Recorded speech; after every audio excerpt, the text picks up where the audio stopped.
Hello, everybody. My name's Derek Arden and welcome to Monday Night Live. In this edition, we have Jane Gunn.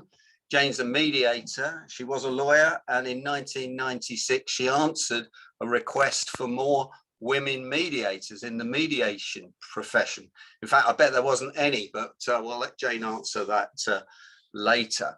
Jane lives near Oxford. She's a mediator, speaker, and author. She followed me as the president of the Professional Speaking Association, but what Jane added to the board of the Speaking Association was female logic and calming some of the boys, some of the people that we've been reading about in the paper who seem to bully their way through companies and fire people at will, break the law, and those types of ideas and those types of things that happen. I've got so much respect for Jane's style. I wrote down 2 words for Jane: charming and tough.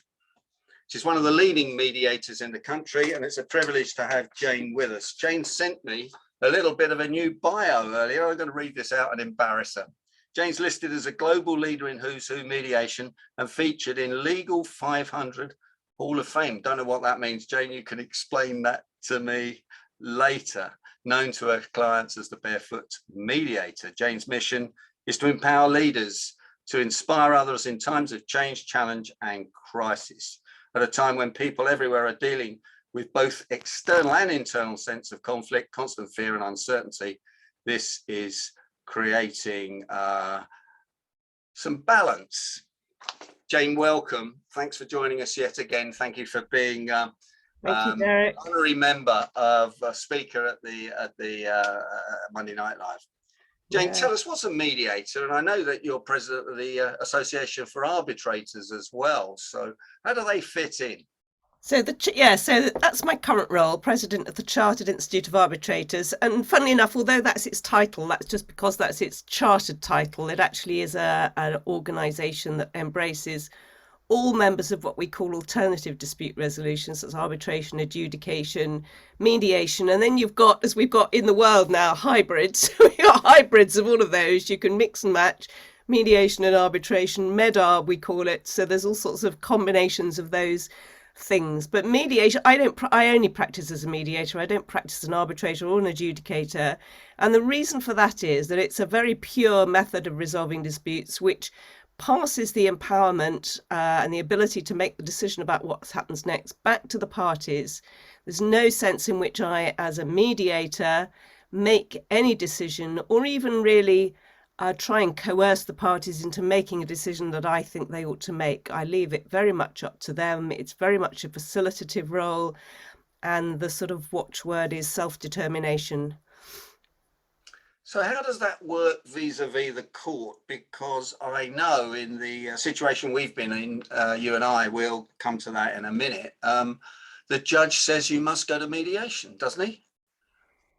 Yes, and we've had a big paper out this year from the court system, from the government, asking whether we endorse mandatory mediation, which is an interesting one. And there's a lot of questions around that. I won't go into them now because they're very much more specific to the profession. But there's a danger, I think, around mandating mediation, because what does that mean? You know, who then mediates? And I've likened it a bit to Jamie Oliver and school dinners. You know, if you end up with government provided school dinners, is it the best quality? So if you end up with government mandated mediation, do you end up with the best quality mediation? Who provides that mediation, at what level, where, who are the mediators, lots of stuff. So we've got to be careful we're not providing cheap school dinners.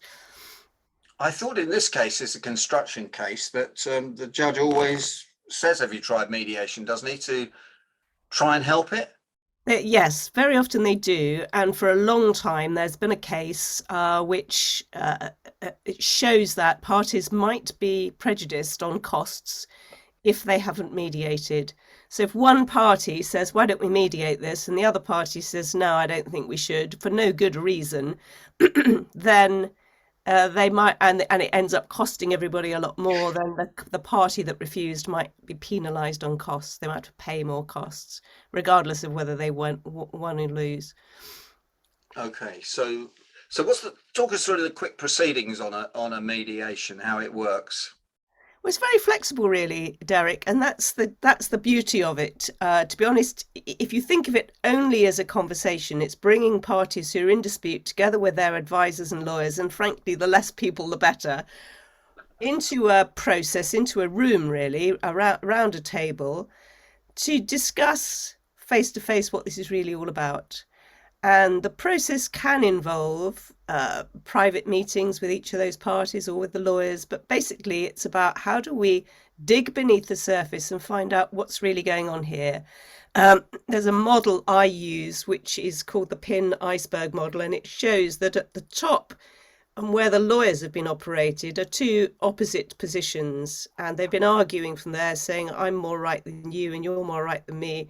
And there's no meeting of minds in the middle. But when you dig beneath the surface, as with any issue, there's a lot of other stuff going on. And in fact, the background to the dispute might be completely different. And then what motivates people to settle at a particular level is also interesting. And another construction dispute I dealt with in the last few years, Derek, was we'd got to a point where we'd done all this exploration and we're discussing settlement figures. And again, the lawyers have got their view on, oh, don't settle too low, you're entitled to this, or you might get this in court.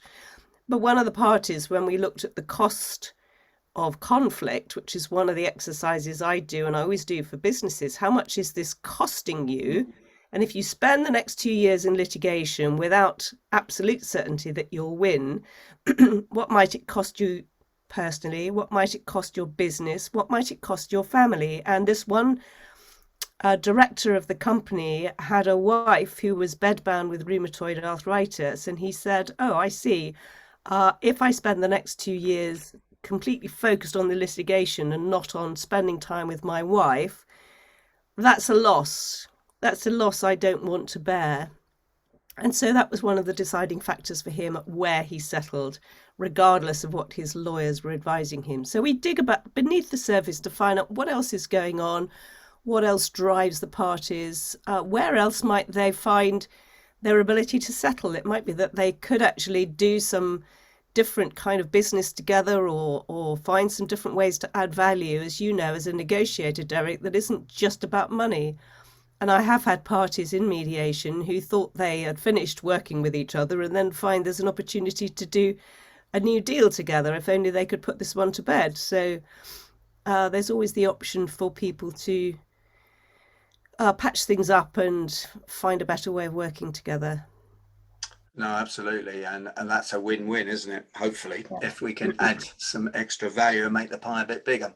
Now, talking confidentially about this negotiation I've been in when a construction company brought me in to help with the negotiation because they wanted an external facilitator or whatever to help keep the information on the ground, really, because exactly what you were describing was happening. That one lawyer was saying one thing, the other lawyer was saying the other, and my client didn't know what was going on. So we decided, after getting the drains up, after all the preparation, to go to mediation, but role play the mediation in advance. And you kindly came in and we sat in a room downstairs with towels over our head, Jane, and role played it. I don't think the lawyer was too happy about it, actually, because he was sitting there just watching the situation. But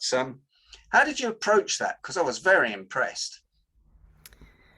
I think it's just one of the things I say to people, and they don't always take any notice of me, but we were able to explore in that session, Derek, is prepare for dialogue and not for war. The parties come prepared for war. The lawyers definitely come prepared for war, or more often than not. They've thought about, where's the strength in our case? How can I persuade the other side to back down? How can I persuade the mediator to persuade the other side to back down? They often say to me, won't you go into their room and beat them up and tell them they're wrong? Well, that's not my job. My job is to open up the conversation and say, what's this all about? Where's it going? What are the options? And so I think we just explored the breadth of the process in that, rather than we're coming into this and it's a kind of mock trial thing. We're going to just pitch the lawyers against each other and see who thinks they're going to have to back down first. Not about that. It's much more about, and actually what was really interesting in that case, Derek, which I would say I've never really seen before was the lawyer stepping back and saying to his client, you tell the story. Mm. And it is about the story. It's not presenting the case. Many people send me what they call position statements, which is, here's all the strength of our position. Here's our legal case. Here's all the stuff you need to read.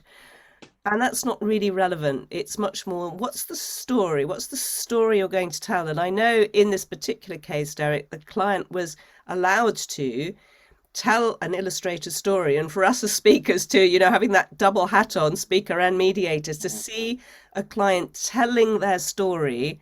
This is how it was. This is how it impacted me. Here's the building. Let me take you on a tour of the building. Here's what happened. Here's the impact if we don't resolve that. And I know in this particular case, I couldn't believe the figures. It's a very expensive development, if you like. And then you see, well, if there's a flood in the kitchen, the cost of replacing that is enormous. And unless you begin to see the sort of practical impact of something, most of us don't, can't get our heads around that kind of value of a building. So we have to get the story. What does this look like? What does this feel like? What is the impact of this? What would the impact be if people moved into that building to occupy it as an office or a residence or whatever? What would the impact be if it wasn't sorted? What would the impact be on the reputation of those people who'd allowed that to happen? I think, people forget that if they allow something to continue, the impact on their reputation of not having sorted it can be quite high. Yes, and what you're describing was they took some very good, powerful pictures, didn't they? At the time there was the issue, and then they were able to be put into PowerPoint and very well illustrated 4 years later. So the power. And I've occasionally had clients do that, but where they do take the time to show and tell, if you like, it's like going back to primary school, show and tell really, really makes a difference. And I've had that in all different kinds of cases, even in medical negligence cases, which can be quite disturbing, rather different scenario, but, is about who are the people involved, what's happened to them, and what's the story, and what's the impact. Absolutely. And, it reminds me of a picture tells 1,000 words, and people say to us professional speakers, don't use slides, but when you use slides that really are powerful, it's fantastic. Yeah, absolutely. Fantastic. Also, you did make us aware of the costs, but you also made us aware, I remember, of the emotional costs, or made my client aware of the emotional costs, which people tend to forget, don't they, when they're getting wound up? I guess you come across that a lot. They do forget that, and actually the lawyer never asks, how's this impacting you? How are you going to manage for the next 2 years? How much is it keeping you awake at night? What's the impact on your health? I see Mark nodding away there. It has a huge impact on people's health and well-being. The fact that you get up every day and worry about this. And one of the questions, quite simply to people, is what would it feel like if you got up tomorrow and didn't have to worry about this anymore? How would that feel? Because they've maybe never thought about that. And yet, on the other hand, some people are addicted to their dispute. If you took it away, they'd go, well, what do I get up and do tomorrow? And it's my purpose for being is to pursue these, to pursue this case. So sometimes that scenario involves mediating grief, because you've got to allow people to let go of something and to let go of an outcome they thought they wanted, or that they thought was just, their idea of justice. So as well as mediating a case, you're mediating these emotions, grief, what my perception of justice was, having to let go of something, having to let go of a business relationship perhaps that's been going on, even though not well, for a long time. Wow, I hadn't even thought about that point of it. We talked about the emotional bank account on this program, and I always talk about the emotional bank account to my clients, because when it's overdrawn, it causes all sorts of stress and anger and all things that are not good for you. And I think that is just so important, so important. Jane, tell us about the most difficult mediation, call it whatever we want to call it. It all comes out the same box, doesn't it? It's just that you're an expert in one area and I'm an expert in another area. I didn't ask you this in the rehearsal, so apologies, but I know you can handle it. I'm sure I can think of one. Well, I can immediately think of one. I think this is maybe 3 years ago, 4 years ago. So I'm well experienced by now and mediating a family business case where one of the people who came to the mediation was not really part of the mediation, but the spouse of someone else in the mediation, but nevertheless allowed to come as a supporter. And I'd not really managed this before, I'm absolutely certain we were dealing with a personality disorder. Okay. Someone who it was impossible to negotiate with and who was determined to hijack the process, and none of my skills would work whatsoever. I have a whole arsenal of skills, but this particular person had hijacked her team and then hijacked my efforts to get them to negotiate. And so they were almost held hostage in their own room.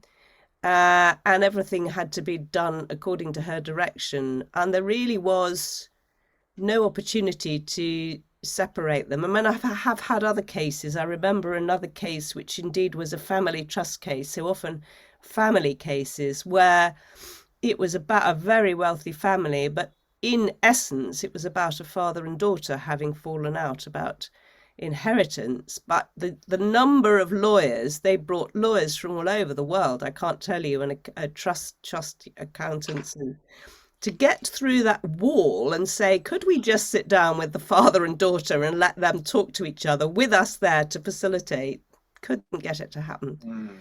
But both of those cases subsequently settled. So sometimes the mediation is a catalyst, but it doesn't happen for quite a while later. But it sets them on the road to thinking about those things. And one of the biggest things in mediation is that people have to deal with is the perception of loss of face.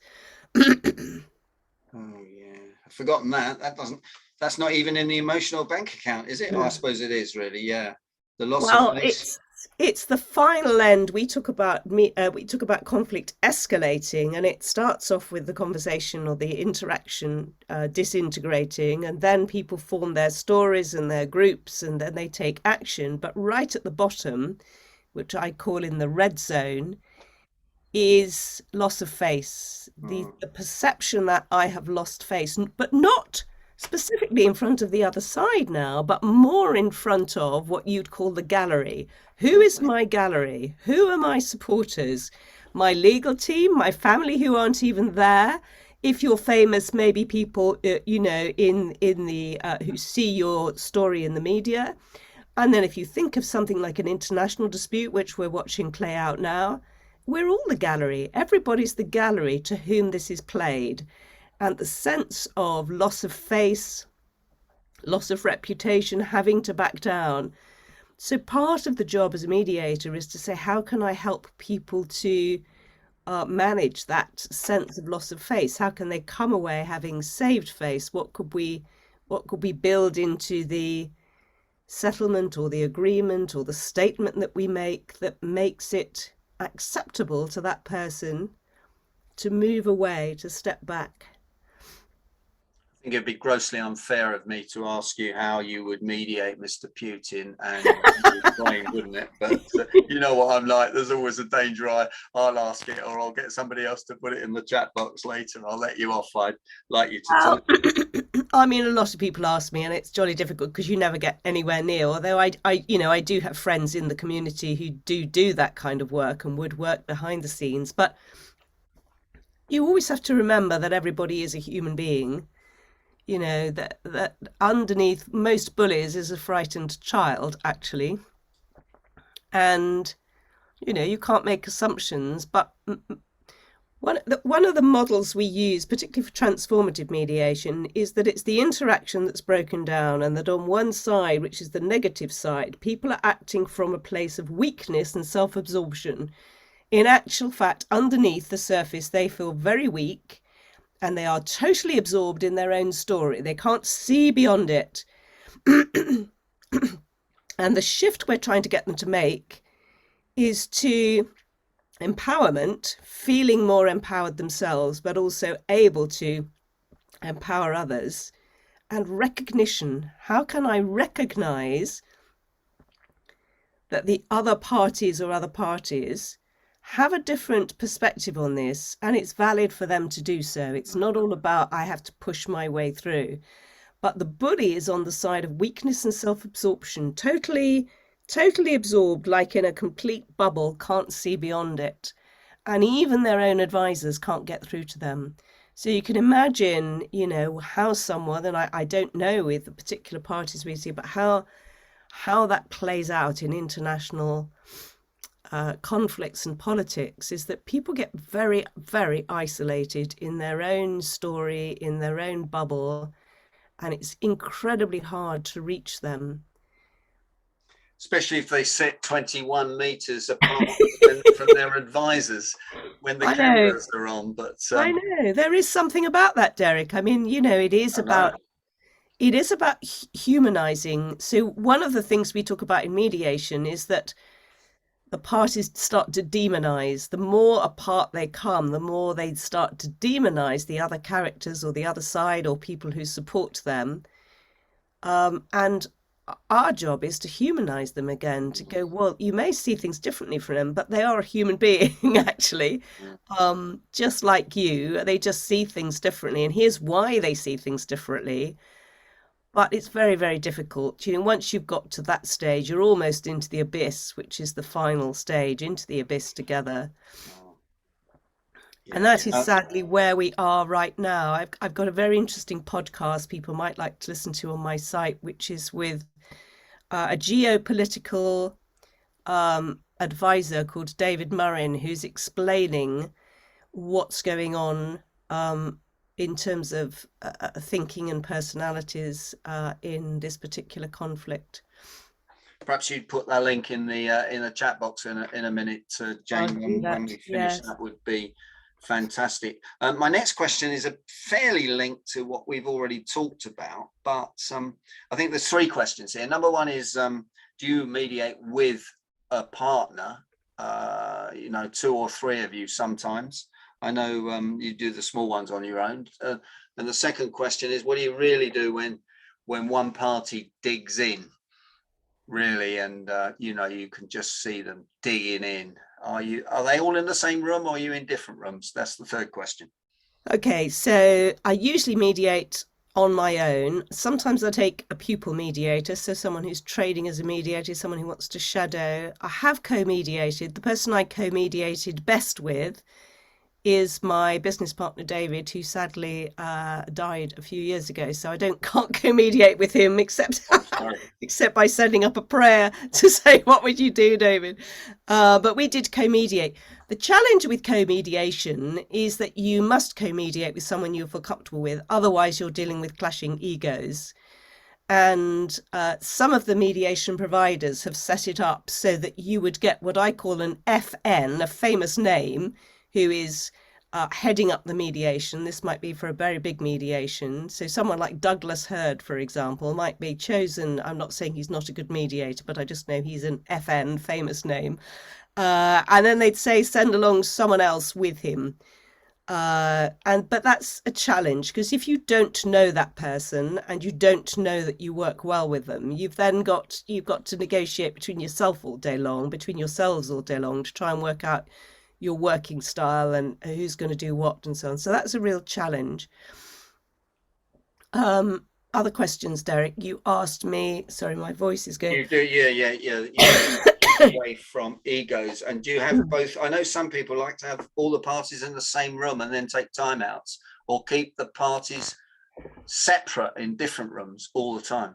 So the method as it's taught, and I'm very flexible about this, one of the things I like to do is design the process with the parties. So self-determination runs the whole way through the process. In other words, it's not my process, it's not my day. I'm helping facilitate it, so it's not a free-for-all, but people should decide for themselves. So the options are, and we very often do start with around the table. And that's just a getting together, which can be everybody presents their case. It's partly for people to see each other and humanize each other. But it can be a session where each lawyer or the parties present their case.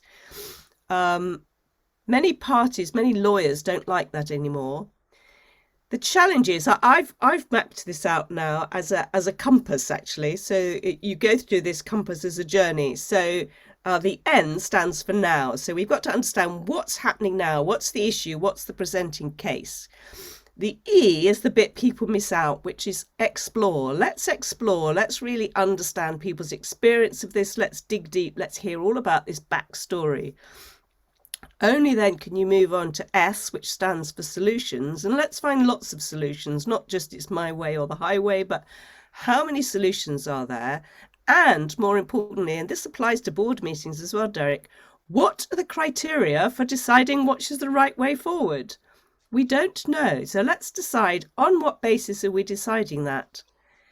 And then finally, the W is, we've made a decision, but how are we going to walk forward? How are we going to make sure this sticks? How are we going to make sure it's the right way to go?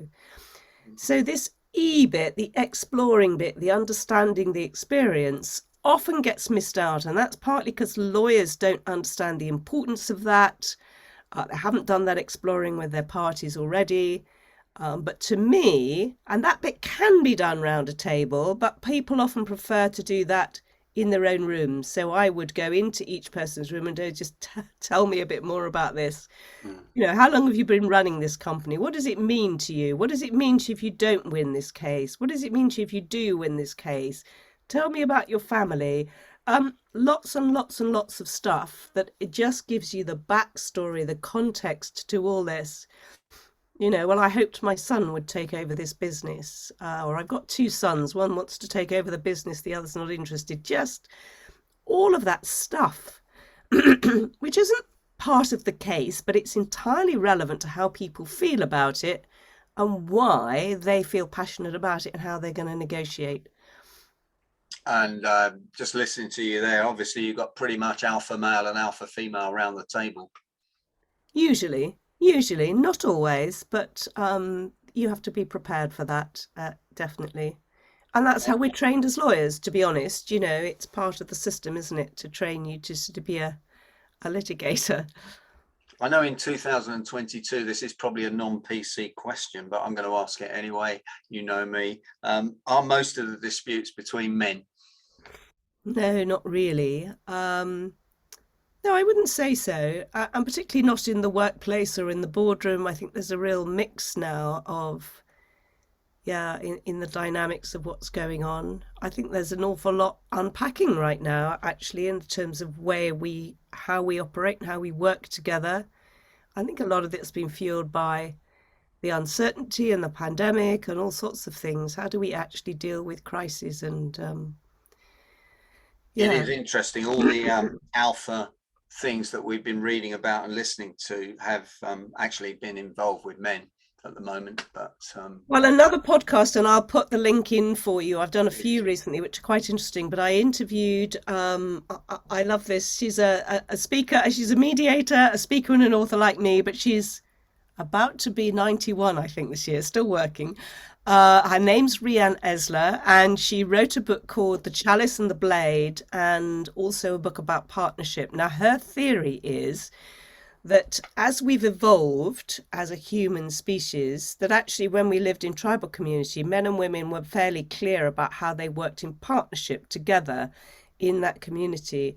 As we've evolved and gone through agricultural industrial revolution, it's turned out that men have become more reliant on traits of domination, and that's spilled over into the workplace rather than the trait of partnership. And her entire life's work is to say, if only we could understand that we don't need to be operating from this domination perspective. It also dispels a lot of the myths around feminism, is that it's not about men versus women, it's about domination versus partnership. It's about the traits and which traits we bring to the fore in how we manage ourselves in these processes or in the workplace. So it's a very, very interesting talk to listen to. Rian Eisler, From Domination to Partnership. Can you put that in the chat box as well for Yeah, us? I'll copy them down in a minute. Please, I'm making you work hard for nothing, as always. You always like great titles, and I'm going to ask you about the titles of your talks. But Bedlam in the boardroom or Boredom in the bedroom. I thought you'd gone crazy when you first sent me that book. But the title of your latest talk is "How Do We Survive in Today's World of Heightened Conflicts?" And the second one is "The Greatest Virus in the World is the Virus of Fear." What made you think of that? Well, that actually came out of a talk back in March 2020. I don't know if Mark or any others on the call were there, but I got a call just before the pandemic unravelled to say a speaker had pulled out at London PSA. Would I come and give a keynote? And I said, I don't have a keynote that I haven't delivered, and I'm in a taxi and I don't have any time this week. And then, of course, I went away, and in 10 minutes, a talk, or some themes had downloaded into my head. And I went, yes, I'll do it. But I can't guarantee I'll be standing there not looking at some notes, because I really don't have any time between now and Saturday to prepare. Anyway, again, I'll send you the link. I did a speech called Corona Bonus. I went to PSA London and I did a talk called Corona Bonus. And a lot of the principles that I talk about in mediation, I just put into that. So I think there is some stuff about male and female thinking. There is some stuff about, um, we can learn stuff, but we can't be taught stuff. So we need to learn for ourselves. And I know that's, Derek, you're a lifelong learner. It's about learning. And I remember talking about my grandchildren, and they learn things. They learn things on their own. And the difference is, at school, you go to school and you take the lesson and you learn the lesson and then you take the test. In the school of life, you take the test and then you learn the lesson. Absolutely. Yeah. And that's the difference. And so, what lessons are we learning as we go through the 2 years of pandemic, whatever that meant to people? But my sense now is that we are not going back to normal. We're going into a cycle of crises. And we need to know how to manage that as a business, as a family, as an individual, physically, emotionally, financially, mentally, all of those levels, which all come into mediation. And so I've been able to use the process of mediation to map out how you would think about, because the mediation process is a thinking process. How do you enable people to think through a problem from the time or before the time the crisis arose, through the thinking process? Where do they get stuck? What bridges do they have to go over? What baggage do they have to leave behind? How do they go through this journey, if you like, of thinking and decision making? And how can we do that as individuals or as businesses if we want to survive and not get stuck in the crisis? Not even, many people just don't see what's coming. They don't notice that there's a crisis, or they think if I shut my eyes, it'll all go away. I think my blog post for tomorrow is "Living is easy with eyes closed." Back to strawberry fields forever. Yeah, I hope that you check that out with Paul McCartney before you use that one, because they're very litigious. Yeah. Jane, I think that's one of the things that which is so useful, to have a mentor and to get people to think it through, because in this case that you and I've been involved in, I don't really see the lawyers as mentors. I mean, they're doing their legal job, and we are trying to mentor it. And as you know, the mediation never took place, even though we rehearsed it 2 weeks before, because a negotiation tactic was played 2 days before the mediation was going ahead, and we had to pull it. And we hope it's going ahead later in the year, and we'd like to get you to help us with the mediation again and role play it and prepare it, as we've talked about on Monday Night Live. There's just one comment on the in the chat box which I wanted to put in from Mark Lee. Not just the parties but their partners. My wife was more worried than me when I was a party to a long-standing dispute. And I must admit, when I get a little bit alpha male and off the scale, Sally says to me, you know, is this all worth it? And that's quite a good question. Or even David Skinner, who asked the most difficult questions, asks me that down the pub sometimes and gets me cross, and I spill my beer and have to buy him another one. But they're generally the questions that get you wound up are the best ones, aren't they?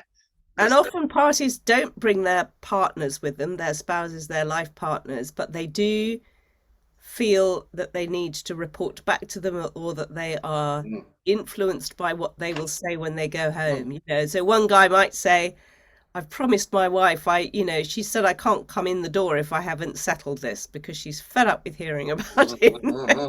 Absolutely. So, and that's very important. Not uncommon.